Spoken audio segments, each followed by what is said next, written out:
that when we look at prosperity, and your nation becoming more and more prosperous, and I have no argument with that. The United States has been, since World War II, the most prosperous nation on earth. We're also one of the most corrupt today, morally speaking. Since 1974, we've murdered over 50 million babies. Homosexuality has now become what so many people want, as just another or an alternative license. No, it's not.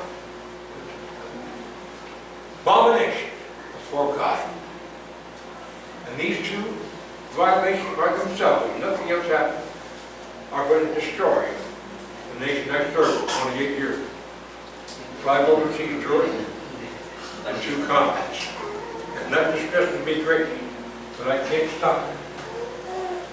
We're going to find out that the major problem has been parents did not teach their children. Now you look at the Jews. We can go back to Deuteronomy chapter 6, beginning in verse 7. This is mentioned it made specifically.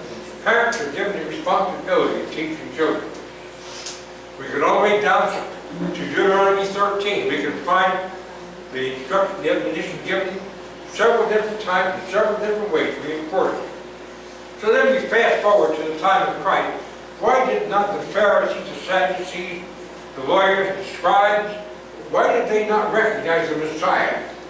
In John 1, why did they come? Verse 17 is therefore, and asked John, are you the Messiah?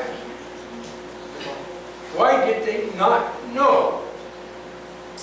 Conversely, why did 2 fishermen who never been to any of the rabbinical schools, never had been taught theology, never had been taught anything about religion in any official way, but Andrew and Philip, when they talked with Jesus, they recognized him as the Messiah. Andrew went and found his brother Peter and said, we have found the Christ. Philip did the same thing to Nathanael. Both of these examples are John, the 1st chapter. How did they know? This is one of the most capable writers in the entire New Testament who wrote the Gospel of John. Some say John the Apostle. I don't believe. I think there's evidence otherwise, but it doesn't make any difference who wrote it. He was very skillful. He wrote things that if you understand what he wrote, you can see inferences, you can see conclusions that have to be, because that statement could not be true. What I'm talking about is how did these 2 fishermen recognize the Messiah? Because they've been taught by their parents. Their parents have been taught by their parents. And their parents have been taught by their parents. It was a chain of reference all the way from the very beginning of the Jewish society that led to those 2 men being able to recognize Jesus when he came as the Messiah. They didn't get it in school. They got it from their father and their mother. Is it important that we teach our children? We might not have Christianity if the parents of Andrew and Philip had not been so.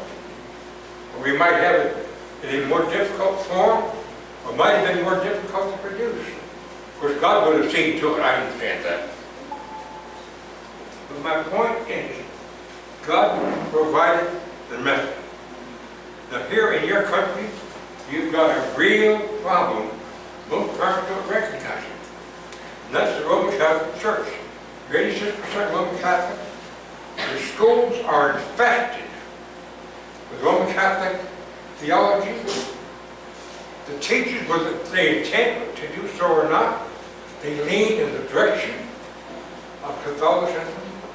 Most parents just simply say, well, my children are getting their religious training in church, or they're getting it in schools.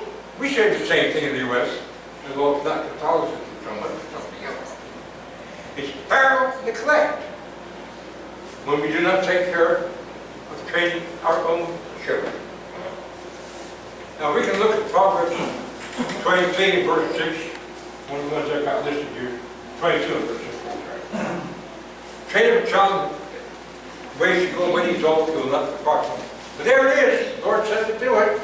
And he's going to train up. He's going to be faithful all his life. No. The Proverbs are what's known as what I call tiny tidbits of tiny living. They are general truths, but they are not absolutes. Because God will not interfere with the freedom to choose. I must choose willingly that I want to serve the Lord. My children must do that. As much as I would like to protect them from that, of course it wouldn't be protecting at all.